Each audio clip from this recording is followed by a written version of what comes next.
This is Cerebral Cinema. Movies of the mind.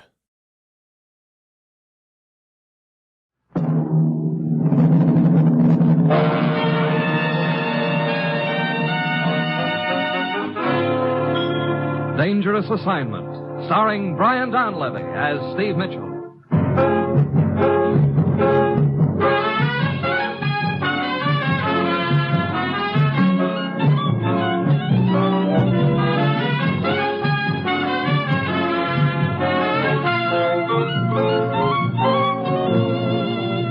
Yeah, danger is my assignment. I get sent to a lot of places I can't even pronounce. They all spell the same thing, though, trouble. But when I walk into the commissioner's office, I don't realize this assignment's going to have me asking, when is a friend not a friend? Answer, when he's tickling your ribs with a gun.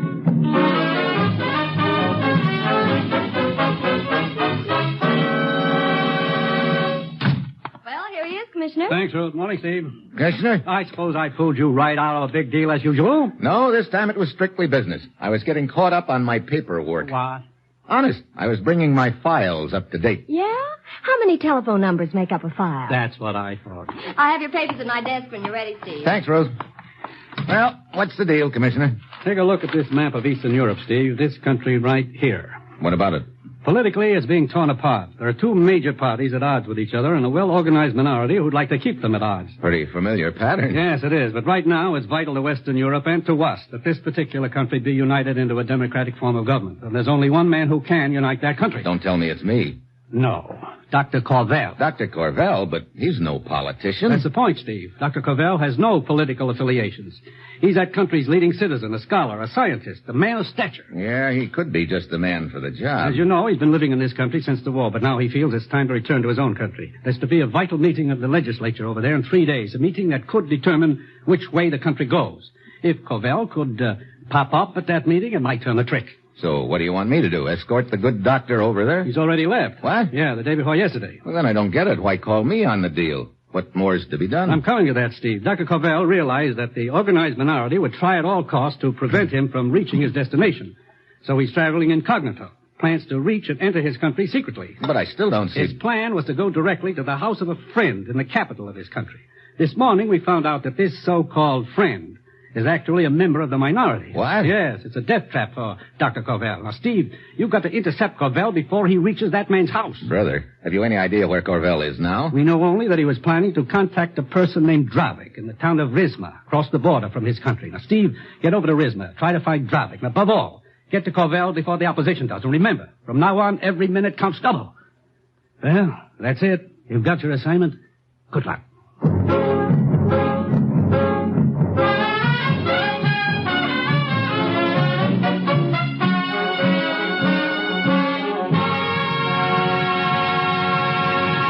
The National Broadcasting Company is presenting Dangerous Assignment, starring Brian Donlevy in the role of Steve Mitchell, colorful, two-fisted government agent.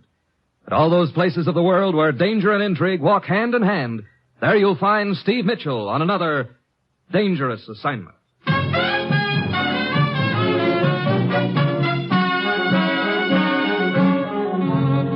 Sure, I've got my assignment. Just a simple matter of getting to Dr. Corvell before the opposition does, and incidentally trying to keep the opposition from getting to me. A real cinch. Well, it's Tuesday when I get to Rizma. I've got to find Dravik in a hurry, but I haven't any idea where he is.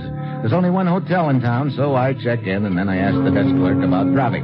He says he's never even heard the name, but he does remember a distinguished-looking man with white hair staying at the hotel overnight a couple of days ago. Probably Dr. Corvell. I turn away from the desk and start across the lobby, and then I spot a very familiar face. It's a foreign agent named Marzak. I've tangled with him plenty in the past, and I've no desire to renew the acquaintance now, so I start to duck into the bar, but he sidles in front of me. Well, my old and dear friend, Mr. Mitchell. Hello, Marzak. My, such a cold greeting to give to a man who possesses such admiration for you. After all the times we have been together in the past, Mitchell, even though on opposite sides of the fence, I should think that you might be a little more cordial. Look, you mind getting out of my way? The man is in a hurry. Such a pity, such a pity. I thought perhaps we might find a quiet corner and talk over old times together. I said get out of my way. But what destination could possibly be so important that you could not spare a few minutes for an old, let us say, colleague? I'm going into the bar, if that's okay with you, Marzak. Splendid. Thank you for your invitation. I accept with pleasure. Some drinks, much talk. A perfect way to spend an evening. Look, for the last time, I didn't invite you. I'm drinking alone, and if you don't... Drinking alone. What a barbarous custom. But then I suppose it is to a certain extent fitting that a man should have a farewell drink in solitude. Farewell drink? Yes. I understand you do not like this town of Rizma. I cannot say that I blame you. Oh? I understand further that there is a train leaving here in half an hour and that you plan to be on it. So I decided to help you by reserving a compartment for you. Now, that's real sweet of you, Marzak. Ah. But what if I decide I like it here? In that case, I understand it is quite possible you may remain here permanently. You're quite an understanding guy, aren't you? Yes. And I believe you are also. Goodbye, Mr. Mitchell. Come again when you cannot stay so long. And please extend my very best regards to your commissioner. Yeah. I beg your pardon, sir. What? I overheard you ask the desk clerk a few minutes ago about a distinguished-looking man with white hair. What about it? I believe you are referring to Dr. Corvell. Was I? Who are you? Bisco, a friend of the doctor's. And I am worried about him. What do you mean? His return is the one thing which can unite our country. But I feel he is in great danger. You see, he plans to go to the house of a friend of his in our capital. I now have reason to believe that friend intends to betray the doctor. I see. Yeah, Bisco, you're right. That is why I crossed the border to Rizma here, to try to intercept the doctor and warn him, but I was too late. He has already left. Yeah. You ever hear of a guy named Dravik? Dravik? No. Mitchell, the situation is very serious. We must find Dr. Corvell. First, I've got to find Dravik. And I can't get very far doing that with that character Marzak on my tail. Yes, I saw Marzak talking to you. I know all about Marzak. He is a dangerous man. He just invited me to leave town. If there were only some way I could shake him, might give me time enough to locate this Dravik. Wait. I think I have an idea. What is it, Bisco? See, Marzak is across the lobby watching us. He undoubtedly knows you have orders to find Corvell. And also, undoubtedly, Marzak has orders to stop you. So? So if we were to conclude our conversation and I were to slip furtively out the side door and get into my car, Marzak might assume I had information concerning Dr. Corvell. Yeah, he'd probably follow you all right. I will make sure he follows me a long way. Long enough to take him off your trail for an hour or two. Okay, Bisco, it's worth a try. Go ahead.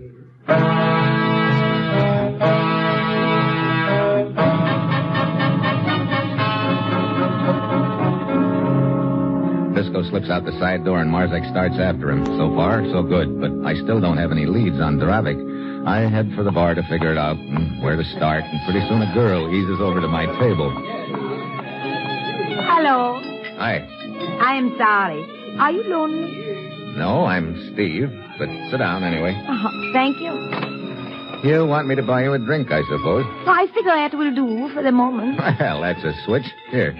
Thank you. Waiter, the rice pudding. What? Very good. Look, Sari, this is all very pleasant, but as far as making an evening of it, I've unfortunately got something else on my mind right now. I know. Huh? You are looking for Dravik. What? Yeah, I am. Do you know him? Oh, yes, I'm quite a good friend of Dravik. Where is he? First, let me ask you, why do you wish to see Dravik? Well, that's something I'll talk to Dravik about. I see. Well, Dravik is not interested so much in people's motives. Dravik is most of all interested in knowing whether there is money in it. Okay, you can tell him there's dough in it for him. How much? Plenty. Very well. You'll take me to him? No, that is not possible. What? You mean we've just been making idle conversation? I would not call it that. Why can't you take me to him? Because Dravik is not a him. Not every... You're Dravik? Yes. Sorry, Dravik. Well, what do you know? So I break my back trying to find you, and it ends up with you finding me. Yes, and I would say it is quite a find. Oh? But I still would like to know why you wish to find me. Well, first, let me ask you, how do you fit in this deal with Dr. Corvell? Deal? Dr. Corvell? I'm not sure what you mean. Oh, unless it has something to do with my rat line? Your what? Oh, that is what they call it, the rat line. You see, Stephen, there are many people in countries behind this, what you call iron curtain, who wished to be elsewhere. So, for a considerable price, I smuggled them out. I see. Does your rat line ever run in reverse, Sari? You too. What do you mean, me too? Most people are breaking their backs trying to escape to the west these days. And now twice in 2 days I find men who wish to go east. I think everybody's suddenly crazy. Wait a minute. This other man who wanted to go east, was he a tall fellow, distinguished looking, with white hair? Oh, that is the man. Dr. Corvell, all right. He told me he wanted to go to the capital city of the country to the east of here and he was willing to pay a great amount of money. So I, as you say, reversed my rat line. I took him across the border just before dawn. Look, Sari, I've got to catch up to him. He's going to collect a bullet if I don't. I see. Well, there is always the chance you will collect a bullet along the way. But for you... And for money. The two most convincing arguments I can think of. Very well, we will try to catch up with this Dr. Corvell. Here's an address. You meet me on the corner in front of this place in 2 hours. We will start then.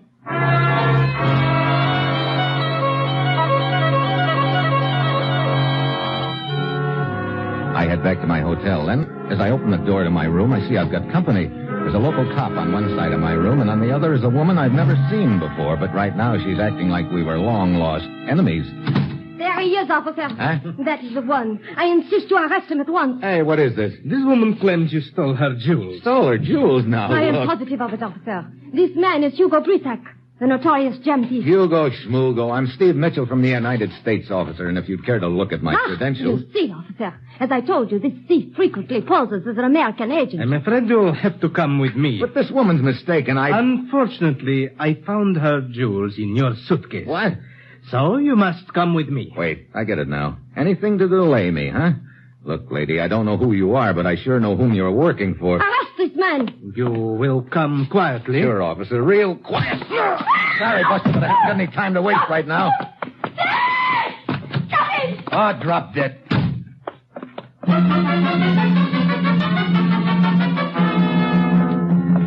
I run downstairs and dug out the side door. The opposition's gag had almost worked. By the time I could have talked my way out of the frame, it had been too late to catch up with Dr. Corvell, of course. Well, now there'll be the little matter of the cops on my tail. Great. I roost behind a few assorted ash cans in an alley for a couple of hours, and then I go to the address Sari gave me. She's waiting for me in the shadows. Well, the notorious jewel thief. Yeah. I see the news travels fast, Sari. I believe the police are quite anxious to find me. I don't doubt it. So, I understand now why you wish to escape from this country. Look, I'm trying to find Corvell. That jewel business was a frame. Oh, too bad. What's too bad? You would make such a nice jewel thief. It gives you color. Oh, color yet. I like you, Stephen. I think you're peachy, too. Now let's get going, huh? Oh, very well. Come on. Here is my car. We will drive as far as the border. Okay. What happens then? Well, when I get you across the border, one of my men will take you the rest of the way. Hey, What's the matter? a guy running across the street at us. Get going. It's Marzak. Oh? Who is Marzak? The guy who rigged the jewel frame on me. Hey, he's trying for the running board. You will not get away, Mitchell. Oh, yes, Marzak. Oh, very neat, Stephen. Listen, sirens. Marzak must have tipped the cops I'd be around this neck of the woods. This is just wonderful. Oh, are you always in trouble? Look, I'm to trouble what honey is to a bear. Now, come on, keep that gas pedal down to the floor.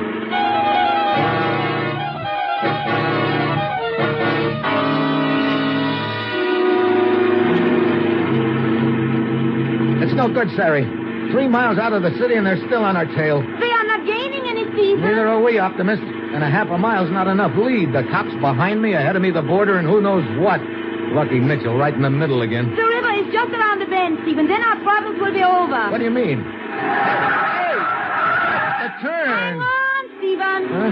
Oh. Hey, what are you stopping for? You crazy? Get out. Look, what's the big I idea? see the river below the road. Huh? I place the car in first gear. And then I pull the hand throttle out a little, turn the wheel, and get out. Goodbye, car.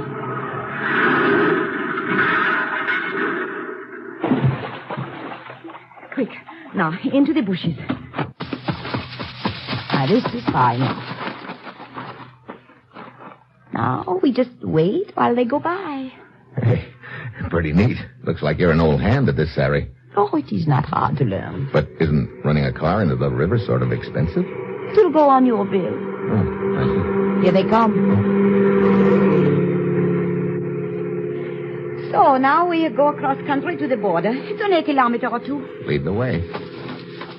Once we get across the border, how far is it to the capital? Oh, about 30 kilometers. Just across the border, we will meet a farmer with a horse-drawn wagon. He will take you to the next village. There, a man will be waiting for you in an automobile to take you the rest of the way. I just hope we get there in time to keep Dr. Corvell from walking into that trap at his friend's house. Hey, wait a minute. What is it? Quiet. Somebody heading this way. Probably the border patrol. Get down. Yeah.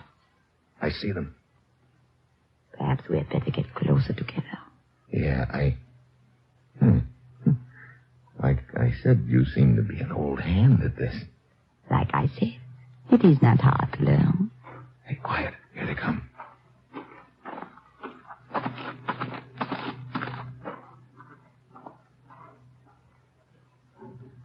Okay.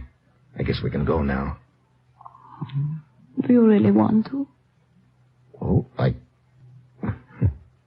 Is it not much nicer here? Much nicer, believe me, but I still have a job to do. Oh, too bad. Why? Oh, I was just thinking we could run such a beautiful rat line together, Stephen. I don't doubt it. But right now, Oh, very well, if you insist. The border patrol will not be back for half an hour, so plenty of time for us to slip across. Come along.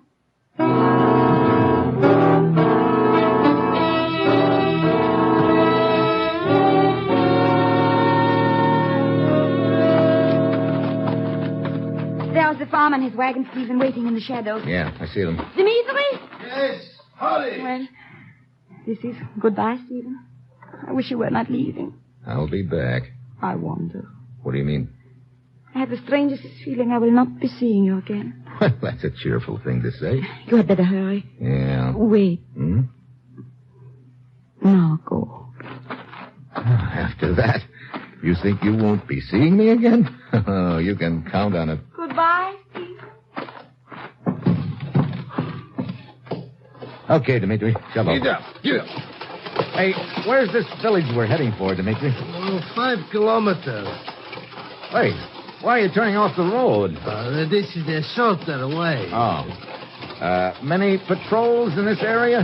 Not for another hour or two. That will be plenty of time. Whoa! Hey, how come we're stopping? Very simple. We're stopping because for you it is the end of the trip. Look, Well, a machine gun. Quite right. Now get out of the wagon. Okay. Well, now I know why Sari figured she wouldn't be seeing me again. She was working with the opposition right from the start. It's a bad time for you to be talking about the start, Mitchell. What do you mean? As soon as I press this trigger, for you it will be the finish.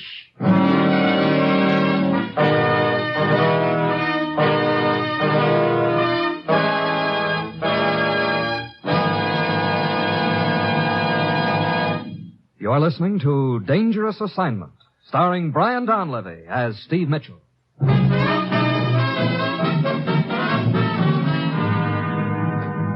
Mitchell, Eh? turn around. Oh, in the back, huh? In the back. And right now. Hello, Stephen. What? Sari! He's in trouble again, I see. I sure was until you knocked off Dimitri here. Oh, this man is not Dimitri. What? Oh, I thought there was something strange about his voice. Then right after you started in the wagon, I found the real Dimitri's body in the ditch. So I followed. Well, you just got elected the girl I'd most like to have following me. Ah, thank you, darling. So, what happens now? Well, I seem to remember that. I mean, how do I go about getting to the capital? Business, always business. All right. I think I better take charge of you myself the rest of the way. Come along, we will go into the village and get a car.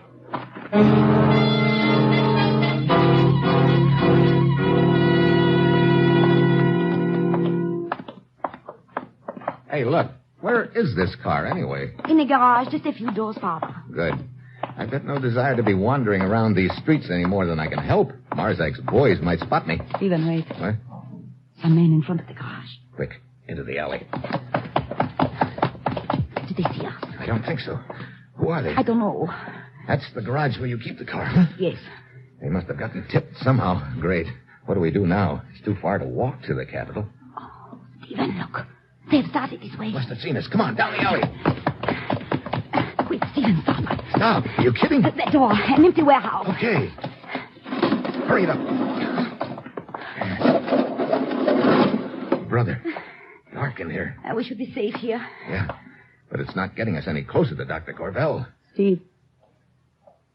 Yeah, steps outside in the alley. Quiet.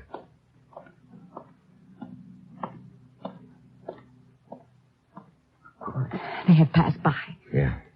Hey, if they're away from the garage, maybe we can get to the car after all. Wait a minute. What? Listen. One of them is coming back. Just one of them. Good. Stay down behind the crate. Now! Steve, you must not call out. He can't call. The stranglehold on him. A little more. A little more. There. Speaking of being an old hand at this sort of thing. Look, his buddies will be back looking for him any minute. We gotta hurry. All right, go around to the back of the warehouse. I will get the car and pick you up there.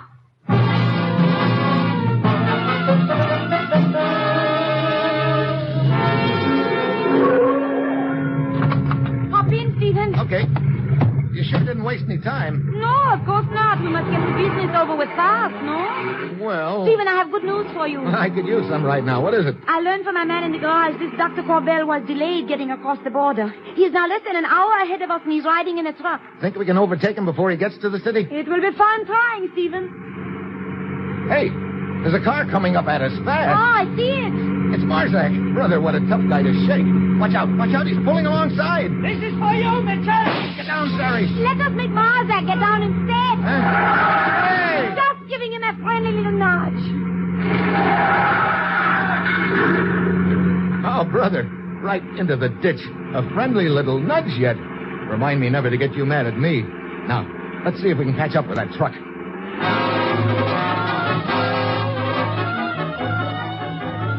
Sari jams the throttle to the floor and holds it there. The minutes tick off. This is the last lap of the race and the lap that pays off.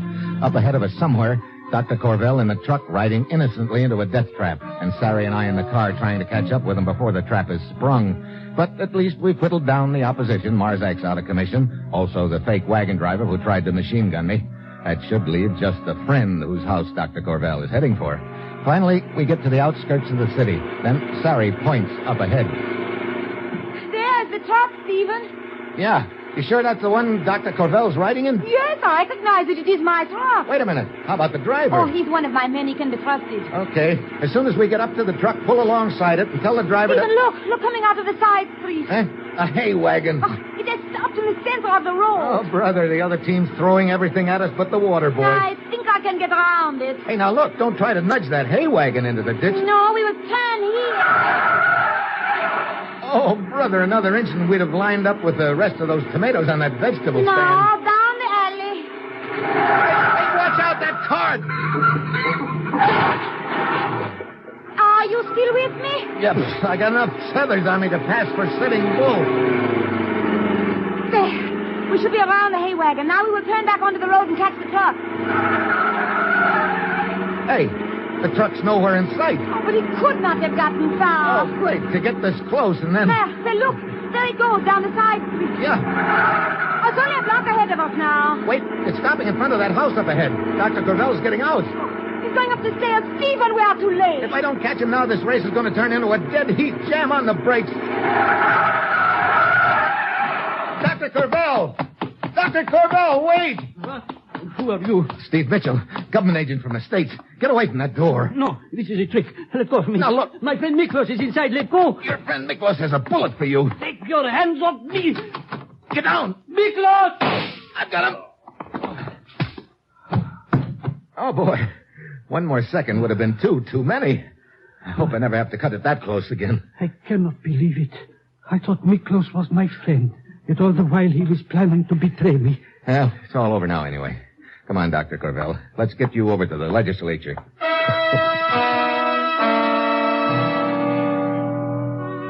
We pile into Sari's car and head for the Capitol building. On the front steps are two men. One of them looks like an American. The other is Bisco, the guy who tried to shake Marzak for me earlier. Mitchell? Yeah, Thompson from the legation. We just about given you up. me too. Looks like you didn't have much luck in shaking Marzak for me, Bisco. I tried, but he was too clever for me. So I thought the best thing to do was come back here to the capital. There's been an all-night session of the legislature inside, Mitchell. The whole thing's hanging in the balance. Could go either way. Then I had better go inside immediately. Yeah. Good thing you weren't delayed any longer, Dr. Corvell. Might have been too late to do any good. Dr. Corvell, as an old friend, you must allow me the honor of escorting you inside personally. But I do Come, not- I will take your arm. Very well. I'll bet you're glad this deal's over, Mitchell. You can say that again. Rough go, hmm? Well, if it'll give you a clue, I was framed for a jewel thief, shot at 3 times, and given a ride that would put any self-respecting roller coaster to shame. Sounds like a real picnic. That's all over now. And hey, What's the matter? funny. Dr. Corvell and Bisco walked right by the door to the assembly hall. What? Hey, looks like I spoke too soon, Thompson.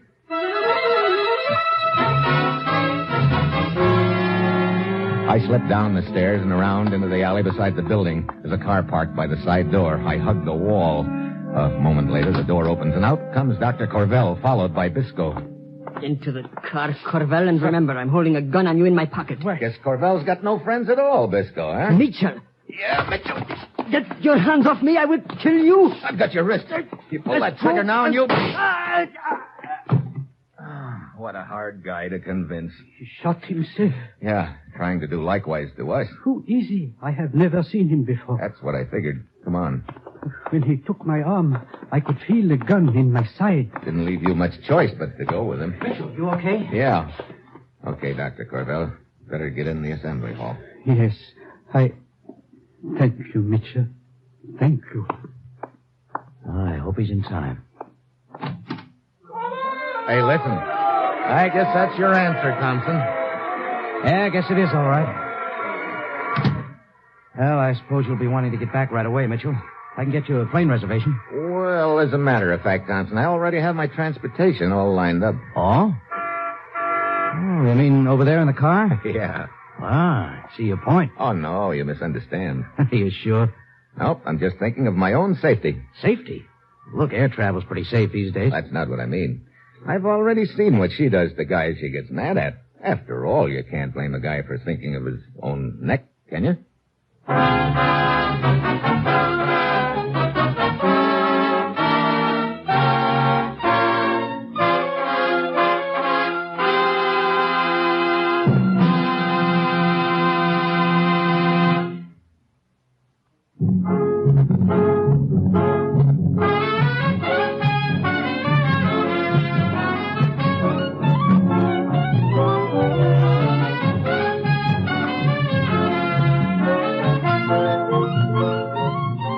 Dangerous Assignment, starring Brian Donlevy as Steve Mitchell, is written by Bob Reif and Adrian Jondo, with music by Robert Armbruster, and is produced and directed by Bill Karn. Be with us again next week at this same time when Brian Donlevy, starring in the role of Steve Mitchell, will embark on another dangerous assignment.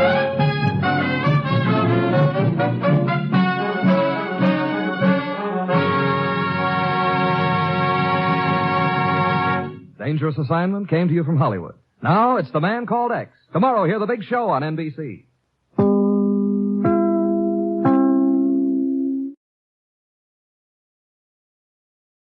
This is Cerebral Cinema. Movies of the mind.